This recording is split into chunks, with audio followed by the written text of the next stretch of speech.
This panel here right now, in some ways, goes to the heart of the Other Israel Film Festival and what we're all about. We were extremely excited to put this together and to have this conversation and have an amazing panel of guests and experts who will be talking about it, filmmakers and people who are just very involved with Israeli production. Let me start by bringing everybody up, and I'm going to start with the moderator of the conversation, who's going to be Eliezer Yaari. Eliezer Yaari was a journalist for many, many years, is still a journalist, has a fantastic film here tomorrow called The Optimists, and here at our festival, and in Israel was working for what was the only TV channel in its heyday, and then was very involved with one of our partners, the New Israel Fund, was the president there. Eliezer Yaari, thank you so much for being here. I'm going to bring them up based on my notes here in random order, and I'm going to start with Michal Aviad, and we're screening her film, Working Woman, here tonight. Michal Aviad is a filmmaker and activist. We had her most recently, you were here with Dimona Blues, Dimona Twist. And a fantastic film that also is about activism, about diversity, and about women in Israel. I'd also like to welcome Deri. Welcome back, Deri, who we had here a few years ago for with one of his films. And is back. We are showing his film, Ancestral Scene, in a couple of days, about the Mizrahi Aliyah in Israel. Do not miss that. I'd also like to invite up the director of our opening night film, Tzahi Grad. Tzahi, you're up next. Coming up, Tzahi is a well-known Israeli actor and director, and he's wearing the shirt of his film, The Cousin. There's one more screening in Brooklyn that you could still get tickets to. Next up, I'm going to bring up Dorit Inbar. Dorit Inbar is the head of the new Foundation for Cinema and Television, one of the leading producers of Israeli films in Israel. The system in Israel, which to help you, most Israeli films, in case you do not know, you always see those endless logos before the film. And the system is that most films are funded by the government, by funds that come from the government, and there's a few funds that do this. The new Foundation for Cinema and Television is one of those leading funds, and Dorit, thank you so much for being here, and can tell you everything about the Israeli industry. Finally, we have the director of In Her Footsteps, Rana Abu Fraiha. Rana, please join us. This film is screening, that's why I was looking it up. This film is screening on Wednesday here at the JCC, and tonight also in JCC Harlem. Rama is a filmmaker and advocate, and comes from is a Palestinian from the south of Israel who grew up in an Israeli Jewish community. I'd say even a well-off Jewish community, as she put it today, and can tell a little bit of the experience as an Arab filmmaker as well. Just to put it all together here before I hand things over to Eliezer, because we only have an hour for this. One of the ideas of the panel was to discuss the representation of minorities in, or lack thereof, in Israeli cinema, the place this all plays, and it needs to be highlighted today. And one of the reasons we're so excited about this is because this summer the nation-state law passed in Israel, which officially made Arabs in some ways second-class citizens. Right now in the Knesset, the Minister of Culture, who's named Miri Regev, in case anybody references her here. Who knows of Miri Regev, Minister of Culture? Interesting. Often booed at Israeli cultural events. Miri Regev is trying to pass a loyalty oath law in Israel for all art and culture funded by the government. This obviously for years has been something, an agenda that has been pushed and has, in my opinion, impacted where Israeli cinema is now as opposed to where it always was as really a a light of democracy even within Israel. Eliezer, I hope that filled in some of the things. And what is left for us? This panel will go anywhere. And I hand things over to you. Thank you very much. Thank you. Before we start, I think it's important to know that it's 7 days since the murder in Pennsylvania, in Pittsburgh. And we all carry this burden and the grief, and we share it with you and the entire Jewish people. And I wanted to make it the first thing that we say. The second is tomorrow is November 4th, and this is the day Rabin was assassinated. I think all of us here carry this memory with us as we reach November 4th, and for many of us, this is the beginning of another era, November 4th, for the rest of our lives. I grew up in terms of television and production in a country in which we had only one channel, and I was one of the voices. I'm an Israeli Ashkenazi. I was born in Jerusalem, and the rest of the people in my channel looked pretty much like me. And the people who actually broke the glass ceiling were these people, the documentaries, the outside documentaries who looked at the Israeli society from a different angle and created the pluralistic voice in the Israeli cinema. Michal, you were the first. What kind of voice did you bring, and how you define that other Israeli that didn't have any representation in my channel? Wow. What do you want? Actually, the first film I made when I came back to Israel after I lived in San Francisco for 10 years was a film, it's a film, which is called The Women Next Door. It was in 1992, and it was about women on both sides of the occupation. It was a radical film politically, and it was banned from Israel television. So that was a short story in terms of television. You have to know that there were times that when I worked in the news that we were not allowed to say the word occupation.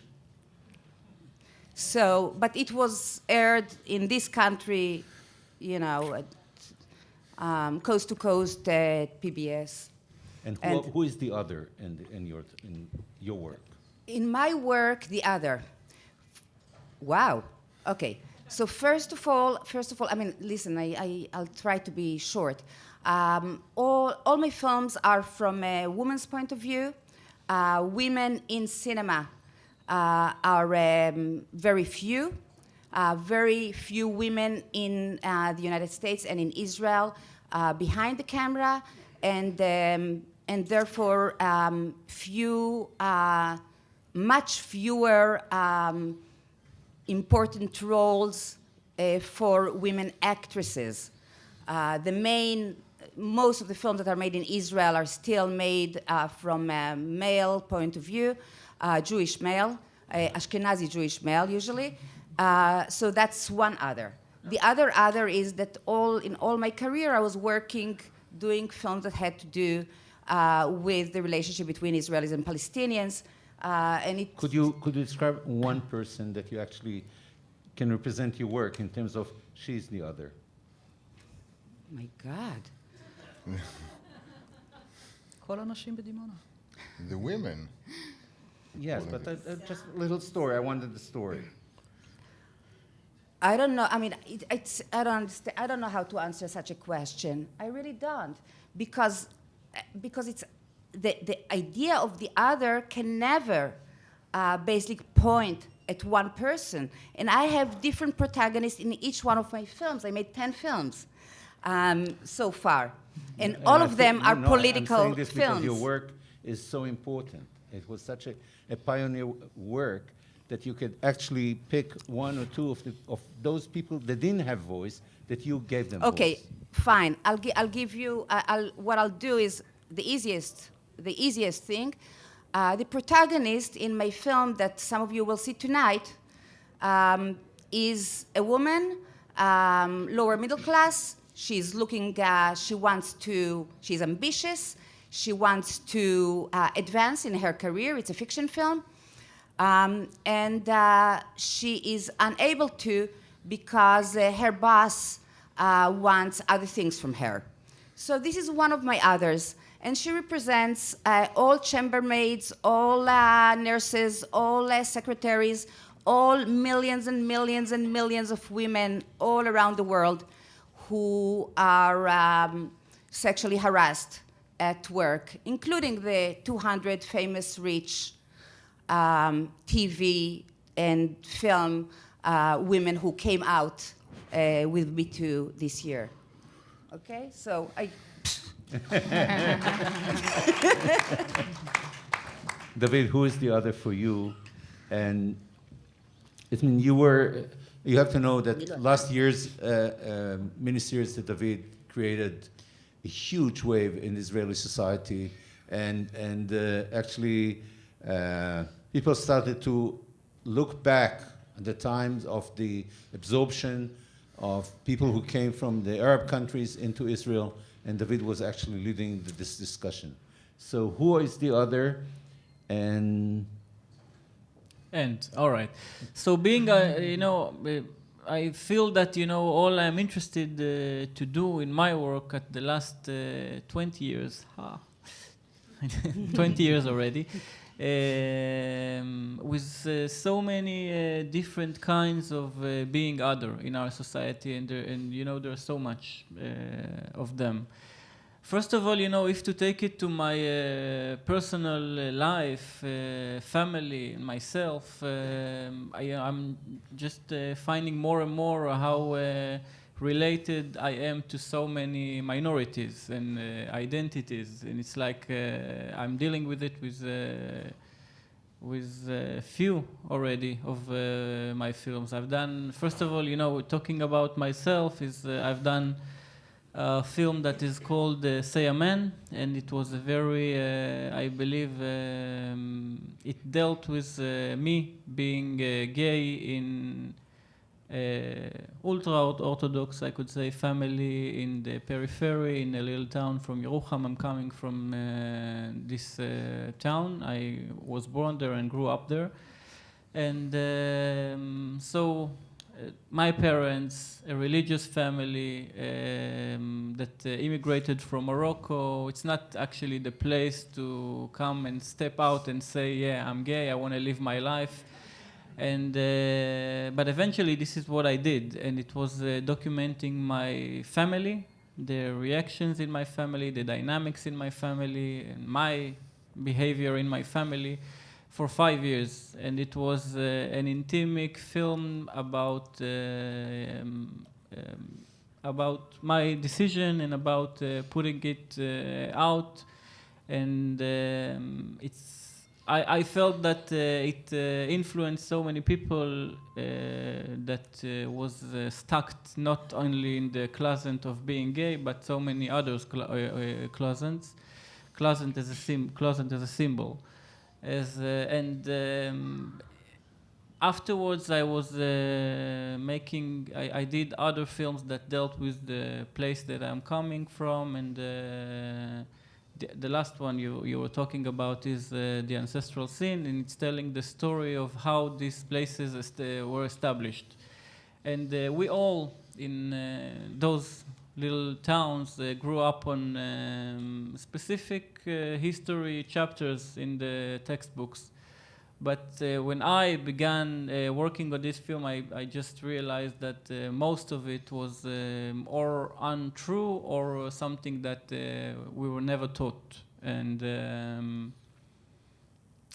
it led me to understand that being other in our society, and it's like, when you come from this place, from these towns, from this, you have to struggle for yourself. And to struggle is also, for me, as a filmmaker, is also to help these voices being heard. And do you feel what is happening at the last year in Israel is it's like so many people understanding what really happened to them, and their voices are being heard for in this way for the first time, because my parents wanted so much to tell their stories, and they never could actually, because when they wanted to tell the stories, so people told them that they're, in Hebrew it's like batlanim, and people that bachyanim, and Useless, people that basically. I'm telling the exact terms in Hebrew because it was very painful ones, and So basically you gave eventually what happened now is that they could really understand what really happened to them, and why the society didn't want to listen to them. And this, it's not just being they felt left behind, but being left behind, I'm talking about being left inside it's really talking about gaps, economics in the society, and gaps in the society. And when those people that felt and realized how left behind they are, it led me to a place that I understood how important it is to tell their story. And I did some other, as you were talking about my other film, No Longer Ahmed. So it's also dealt with. It also dealt with the identity of a person from the young Bedouin, a young Bedouin who felt that to succeed in the Israeli society, you have to be an Israeli, and even if your identity is one of an Arab one, with in a different family, a different grandmother, a different language, a different beliefs, but eventually you understand that you have to send all these, and put them aside and start living in the society as you never lived before, and it's a very cruel. Thank you. I would like, you excuse me, Tzahi, if I go to first. Yes, with pleasure. Actually, because the issue of the Palestinian community was mentioned. Yes, here, and she's more beautiful than me.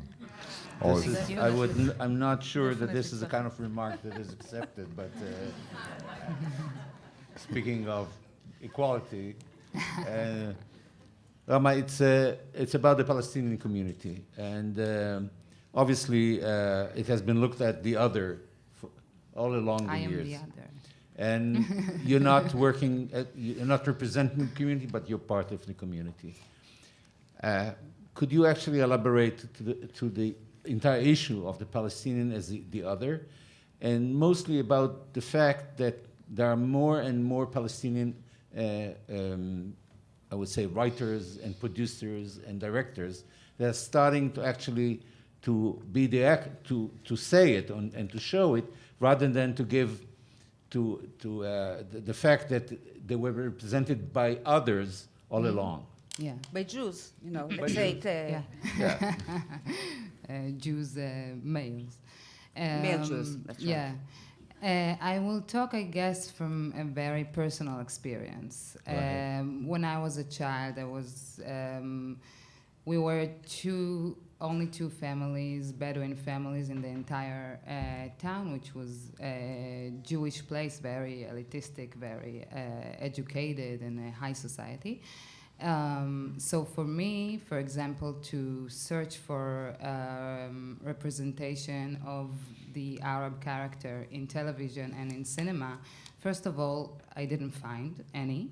But when I find one, it was most of the time very negative, very stereotypical, this is the word, mostly, with kind of a humor, very heavy accent, or talking about crimes, for example, in the news. So the only characters you can really relate to were, also in Israeli cinema, but I guess in cinema in general, were either, white or human beings that are not, talking about my experience of life. I guess the first time I saw something that was really powerful for me was the first film of the trilogy of the Al-Kabetz, ולקחת לך אישה, I don't know the name in English. Take a wife. Take a Wife. And I saw for the first time something that I knew really, close from my family. I felt like my mother was on the screen. And it was really powerful for me because it wasn't flat. It wasn't like when we talk about Arabs or, for example, about Mizrahi Jews, we represent them very flat.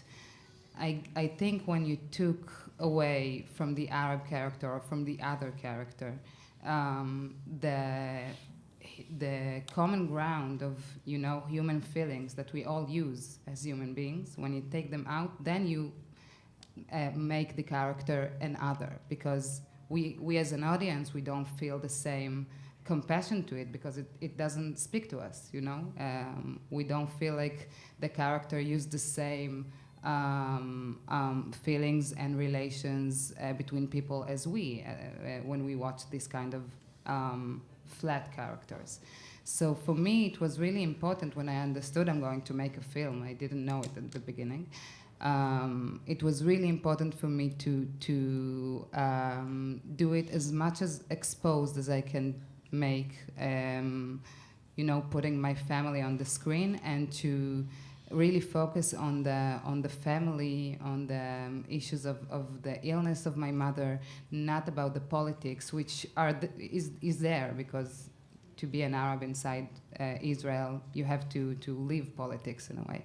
But it was really important for me to just tell a family story, because we don't see many, and to make people identify with the human feelings. And this way I feel like, because we are all experience the feelings that the other experience. We are all familiar with what does it mean to be, to feel loneliness, for example, or to look for, to be in a situation and feel like you're from the outside. But when we make these characters very superficial and very not a complex human being, then we make them like from the outside and not really a human being that we can relate to. Yeah. Okay, thank you. Tzahi, you got lost before I go to Dorit, because I would like Dorit actually for you to sum it all up. It's like, where are we going to in terms of Me? voice? No. Yes, okay. So about what is next after you. Okay. But you have a point of view as an actor and as a producer and a writer, someone and a creator. It's like, do you really think about it at all when you look at the Israeli society? Do you look for the other? Is it part of your work? What is your opinion about it? Not really, because I'm also Ashkenaz, born in Jerusalem, etc. I was even I learned math in Hebrew University, and then I moved to Tel Aviv. My life changed. I learned acting. And then I moved into doing cinema as a director. And I believe that filmmakers should do films that the best films they could do for themselves. And I'm speaking normally about myself in the films. And in the last film, it's my third one that I did, it's called The Cousin, because I'm bringing a Palestinian guy to work at my place, and then the people don't like it because and then I lose control about my life in 24 hours, sort of. But my character is the center, and even it's not about a friendship. And I wanted, but I knew that, I'm losing control in the film, and I'm getting frightened sometimes and stressed, but I understood while writing that Fahed, the worker, the Palestinian worker, is going through much stronger drama, because he's... So you basically created the movie about you as an Ashkenazi man, As me. actually, and the relationship with the other. It's not about the relationship with the other, but I wanted, it's about somebody cannot control everything. He thinks he's wiser, he thinks he can do it, but he loses control, and that's saying something about the situation in Israel. But I want to say that I wanted to write the other part of the story and to do another feature film telling the story of the cousin of Fahed. From his point of view. From his point of view. And for this, I joined with this Arab guy from Israel, from Nazareth, Sari Bisharat, and we wrote this script. It didn't came to the screen, but I used another, not used, but I was, collaborating with an Arab guy. So because I'm saying to myself, how can I tell his story? I have to have somebody, and I believe, David is coming from Yerucham. He can easily, naturally, speaking his voice, which is... So basically what you're saying is that to tell the story of the other has to tell the story. I believe, yes. I believe I cannot tell the story of a minority that I don't belong to it, I can say some comments, they can be in my films, but I don't expect myself to represent them. You see, as an actor, I played a Holocaust survivor that also had, the Israeli society didn't absorb them very well, and the Yiddish, for example, was banned. So that's another sort of minority or something. And I think that what's special and unique and so wonderful about Israel is we have so many minorities and so many colors, and we must, they must appear in our culture because that's our beauty. Thank you very much. Before I ask Dorit to elaborate to the future, I'd like to tell you that we are enjoying the renaissance in the last 20, 25 years in the Israeli cinema, documentary and features alike, but also by the fact that the government is sponsoring many of the works. It's not the government, it's the state. It's not the government, it's the state. It's the state, I'm sorry. The state is you're right, the state is sponsoring and funding by grants, features and documentary alike. We're approaching days that this is under a huge question mark. Dorit is working, actually is part of, she's heading, you should describe it better, but actually the state is not giving money directly.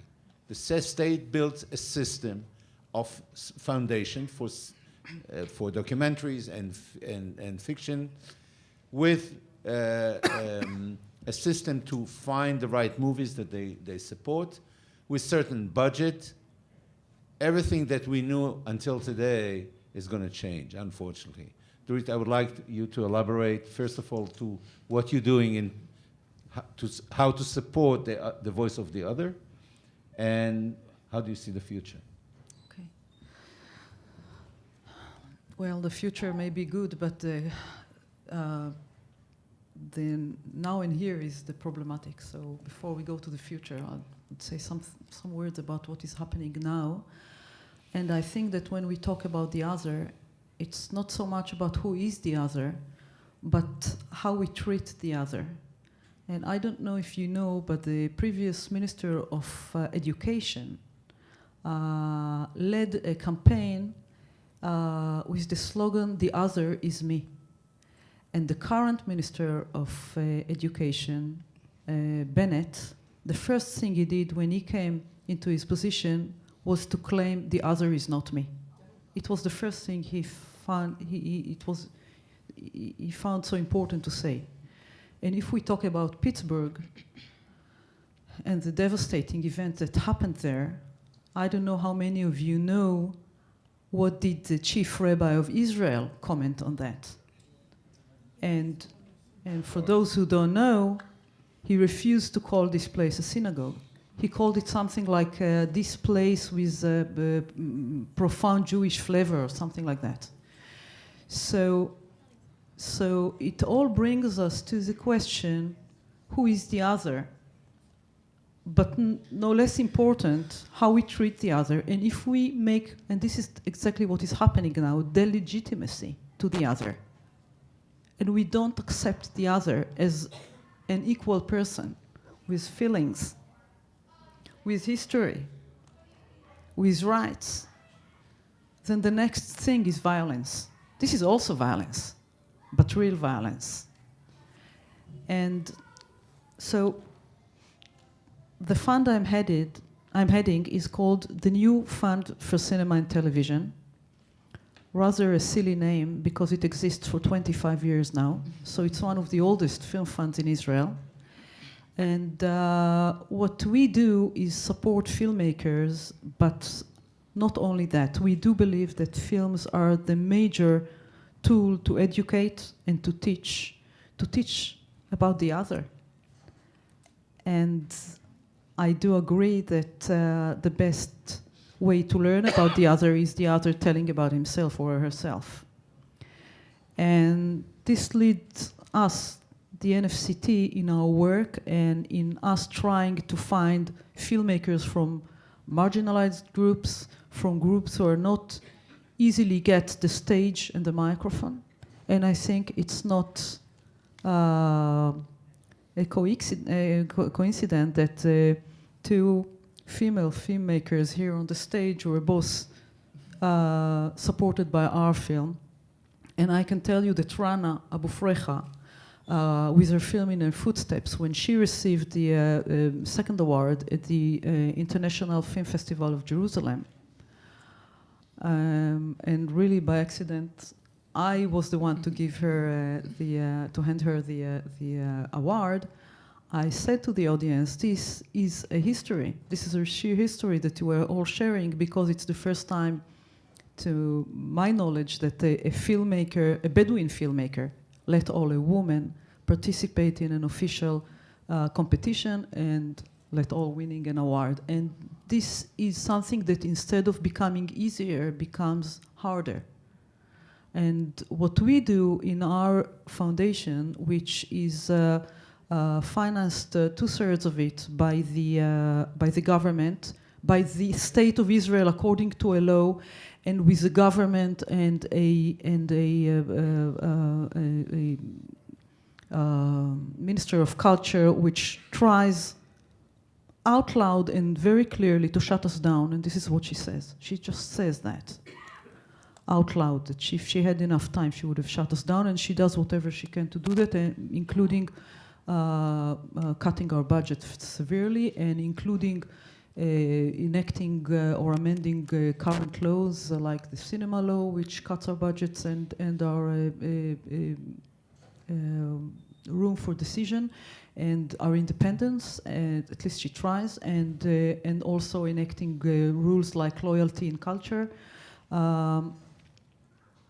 And it's not only the wording of these laws. Just to tell you how the government treats the other these days, I can quote from the press where the Minister of Culture just a month ago during Sukkot was the film festival of Haifa, which is a very well-established, mainstream, big festival, one of the 3 biggest festivals in Israel. And she went to the press, Ms. Regev, and said that if this law, the loyalty in culture law, would have been enacted by now, she would have shut down the festival, because she didn't watch, because she, as much as we know, doesn't watch films, but she heard that there are 2 films in that festival, screened in this festival. One which tells the story of a love affair between an Arab and a Jew, and the other one, a short film made by a student about the occupied territory. So she thought she should, if she only had the power at that time, she claimed she would have shut down. So in this environment, supporting the others, all the others, and like in the States, in Israel we are a society of immigrants and minorities. And funnily enough, even the Caucasian secular male are also a minority, truly. So many segments, so many groups, and you need to represent all of them. And this is what leads us when we need to select the filmmakers, the proposals that are submitted to us. We need to know that we support women filmmakers and religious filmmakers and Arab filmmakers and Ethiopian filmmakers and Mizrahi activist filmmakers, filmmakers from the periphery, filmmakers with disabilities, filmmakers from all groups and all kinds. And it becomes harder and harder because some of these groups become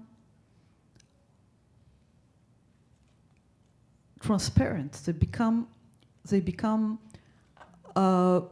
the other in only one meaning, that are betrayals, and we are also betrayals and we should be hanged in the center of town because of this support. And this is a very, very bad, violent, fascist, anti-democratic, not plural situation and environment, and this is very dangerous. And the other third, just a second, the other third of thanks. The other third, so as I told you, 2/3 come from the law, still, and the other third come from supporters who really believe that sane, healthy civil society in Israel is important for all Jews. For all Jews, doesn't matter where they are. That's it. To all of them. I would like to open now the floor to you. If any of you have a question to one of our panelists, you're welcome. Yes, ma'am. Hi, I'm Carol Zabar. I founded this film festival. This is not a question at all, but this is something to show you that it is bleak, but not as bleak as you might think. Ibtisam Marane, who is a documentary Arab filmmaker who is very successful, has married a Jew as a cute little girl. There is Maisalum Hamoud, who we supported her last film, and I supported her from the time she was a student, has made a wonderful film that was a huge hit and is a success everywhere. There's Clara Khoury, who is a successful actress, moved to California, but still acts. Well, I just wanted to say that it's not like there are no Palestinians that are getting a voice. Some Palestinians are getting a voice and doing it very well. There are fewer and fewer of them. This year we had probably our least amount of films that we could consider. But there's talent out there, they're telling their stories. Itzi wants to kill me, so I'm giving back the... If I may add... Any responses? No, if I... I want to say You one. want, Go ahead. You know, if we're talking about the current situation, like now, as in relation, everything is related politically, right? But right now, the law of loyalty in culture is going to get passed. That means that we filmmakers need to sign some kind of a loyalty thing in which there are there are 5 points there. One of the points is that if we say in our films that we don't support or that we want to discuss a Jewish democratic state, we cannot get funding. Okay? Now, I'm a Jew, but I have a lot to say about how undemocratic a Jewish democratic state is. So this is only one thing. I cannot say, and Rana cannot say, and nobody can say Nakba in our films. Nakba is the catastrophe that happened to the Palestinians in '48. It's also something that is part of my history because I live with Palestinians all my life, whether I want it or not. So these things that are happening right now are going to make the situation in the arts suffer severely if we happen to be filmmakers who want to discuss the central issues that should bother Israel. Thank you. Can I also Go ahead, respond, sir. please? Yes. Eliezer, Eliezer? can I respond? No. No. I would like to get. I would like to hear from Rana. I'd like to get a few more questions. Wait, I'm Okay. gonna take Rana's response first, then I'll hand the microphone to someone else. Wow. Who decides? Overruled. I just wanted to say, I guess we're not trying to give you the image that there are no Palestinians at all in the industry of filmmaking in Israel. I guess we are all really talking from our guts because things just getting worse and worse. And yeah, I can tell you a story, for example, about a series that a very close friend of mine is doing about soccer groups. They have in this series 2 Jewish groups and 2 Arab groups.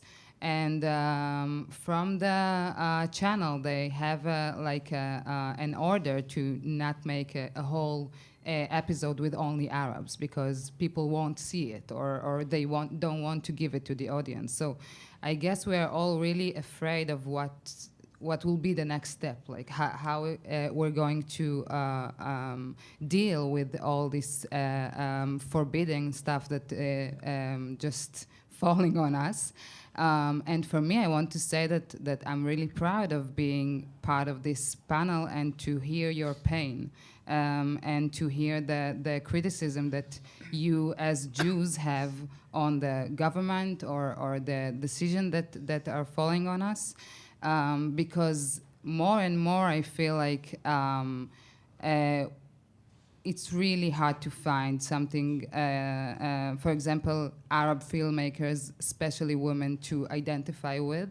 And I'm getting the feeling each year that the society or maybe the laws just taking us really to the side and pushes harder and harder. And to hear this kind of pain, it feels like we can all create something new together. Okay. Yeah, thank you. Hi, thank you for this interesting panel. So I'm not particularly familiar with Israeli cinema. My question may not be very relevant, but I hope it is. I guess I'm curious to know whether funds such as yours fund Israelis who are members of the diaspora. So for instance, people who have dual citizenship and live in the US, because I feel that there's a huge story to tell about the diaspora, and the diaspora tries to influence very actively the Israeli politics, at least the foreign policy of the US government, say, which in turn will affect domestic politics in Israel. So I'd be extremely curious, for instance, to watch documentaries about lobbying by some Israeli groups in the US. I can answer that very quickly. We don't give money to diaspora people. No, it's not. It's not Because the we answer. don't. Go ahead. It's maybe quick, but it's not correct. First, our main focus is Israeli filmmakers, but we support many co-productions, and co-productions can be made either according to international treaties or practical cooperation between local and foreigners. The other thing is that Israeli filmmakers sometimes take a topic which is outside of Israel, and the relationship with the American diaspora and diaspora in general is crucial to our future. And again, I refer to what this chief rabbi said about this synagogue in Pittsburgh. So it's a very, very important and very interesting topic, and it referred to in various films, but still a lot of work to do. Yeah. So if So somebody that- comes with a good idea and with a good cooperation, we of course will consider. If you're still going to have money in the fund. Yeah. That was You should another hurry. issue. All right, I'll take 2 more questions and we will resume.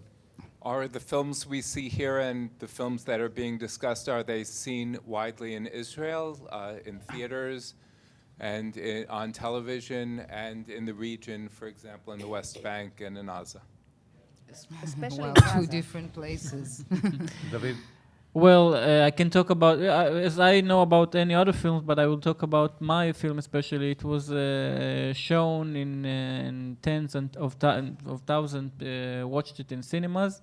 Most or even all the films that are being produced in Israel, the Israeli ones are not showing in Gaza, as far as I know, and not in the West Bank. And it's like you're asking a question that But is... sometimes in Arab countries, yes. Yes, well, Uh, actually the film that was shown here, my film, No Longer Ahmed, was shown in El Khura and Al Jazeera, but it's a rare situation. Most Can of the I- films are not. It's not it's not the whole picture because first of all in Israel they watch it also both in theaters and in television. At least the documentaries are always supported by TV channels. So and they show it again and again and again, and then they sell it to abroad. So in theaters abroad, in festivals abroad, in TV channels, at Netflix sometimes, at Jewish and Israeli film festivals. So there are a lot of venues where you could where these films Yeah, are but shown. maybe the question is about the motivation, our motivation to distribute our films there in Gaza or in the West Bank, and their motivation to watch films that we're producing. It's not happening. There is an Al Jazeera, a permanent Al Jazeera represent. Al Jazeera is a TV channel. Actually, it's a group of channels, Arab, very famous in the Arab world, and they have a permanent representative in Israel to purchase Israeli films. So they purchase Israeli films all the time. But They are quite curious about what is done. Not always it's shown. For example, in Morocco or in Jordan, and Egypt, never they would show an Israeli film. But the Persian Gulf, yes. But One last question. also inside Israel, I feel with my experience with the film that this is really hard to try to show the movie within the Arab society inside Israel. They don't have many cinemas. There aren't and cinemas. There aren't Yeah. In cinemas. Gaza, I have friends from there. They're You they're know, not there are watching no Al Jazeera. cinemas. But You know, not Al They Jazeera. cannot be... I personally really trying really hard to get everywhere in the country, and I feel like there is no access, even not a lot of money to Arab villages and to Arab schools. There are no cinema inside high schools, for example. They maybe study communication, but not really. And the situation of just watching a movie and talking afterwards and talking about our place as a minority inside of majority is really important in terms of also of education, and it's not very accessible also inside Israel. How about schools? One last question, please. Not a lot. Okay, hi. I hear all your concerns. I agree with some, I disagree with others, and I feel for the fact that there needs to be more representation of the Arab-Israeli, and yet I've seen Israeli films through the years, from the 50s through the present, and I've seen an evolution of films that has changed the breadth and scope and topics of Israeli films that never existed before, and I see it really changing, especially in light of the revolutionary program, FALDA, which in my opinion does an outstanding job of representing both the Israeli situation and the Arab situation. And in fact, it shows them in a humane way. So in some ways, I hear you, but I don't agree, because I feel that it's changing when you see a film like that, a show like that that's represented and has outstanding feedback from everyone worldwide. I see the cinema changing, so I would say be patient, but at the same token, you know, it can't be that something that's going to happen overnight. Okay, I think it's not a question. It's an important, very important remark. But we have So, to- so you're a fan of Fauda.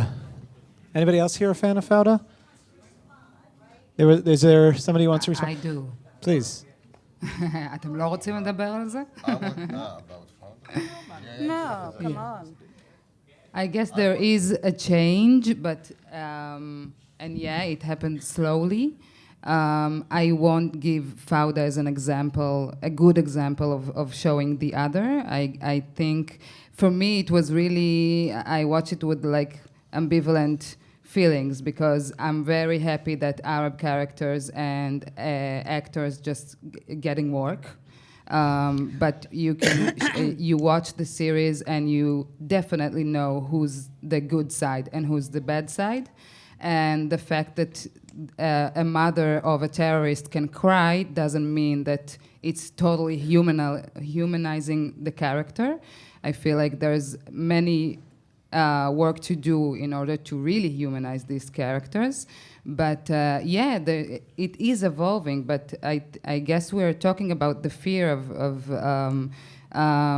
how hard it is, and the fact that we don't have enough Arab filmmakers, especially women, that tell the story from the inside.